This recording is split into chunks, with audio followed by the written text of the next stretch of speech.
ذو القوة المتین، اللہ تو خود رزق دینے والا ہے، اللہ صاحب قوت ہے اور اللہ صاحب استحقاق ہے۔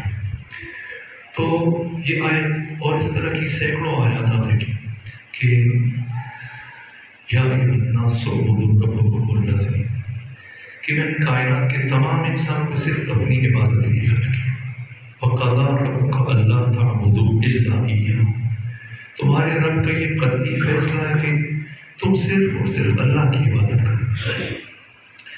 پروردگار نے عبادت کو اپنی ذات میں منحصر قرار دیا اور صرف کا، بس اور بس کا، فقط اور فقط کا۔ لیکن یہ عجیب بات ہے کہ جس شخصیت نے عبادات کا تعارف کروایا، بتایا کہ یہ عبادت ہے، یعنی وجود مبارک ختمی مرتبہ، اسی شخصیت نے یہ فرمایا کہ النظر الی وجہ علی بن ابی طالب عبادت، کہ علی بن ابی طالب کے چہرے کی طرف دیکھنا یہ خدا کی عبادت ہے۔ پھر فرمایا کہ ذکر علی عبادت، صرف علی کو دیکھنا عبادت نہیں ہے، علی کا ذکر کرنا بھی عبادت ہے۔ پھر اضراب کیا اور آگے بڑھے۔ یہ اس روایت کو اہل سنت نے بیان کیا۔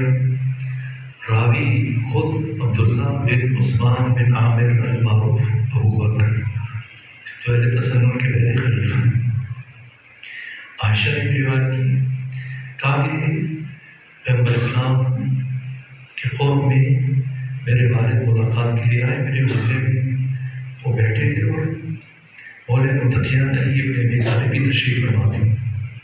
تو میں نے محسوس کیا کہ میرے باپ ابو بکر وہ زیادہ وقت علی ابن ابی طالب کے چہرے کی طرف دیکھ رہے ہیں۔ تو یہاں تک میں نے یہ روایت کہ جب کافی دن مسلسل اپنے باپ کو علی کے چہرے کی طرف دیکھتے ہوئے دیکھا تو میں نے سوال کیا کہ بابا میرے گھر میں آئے ہیں، میری طرف التفات نہیں، توجہ نہیں، اور آپ برابر علی کو دیکھے جا رہے ہیں۔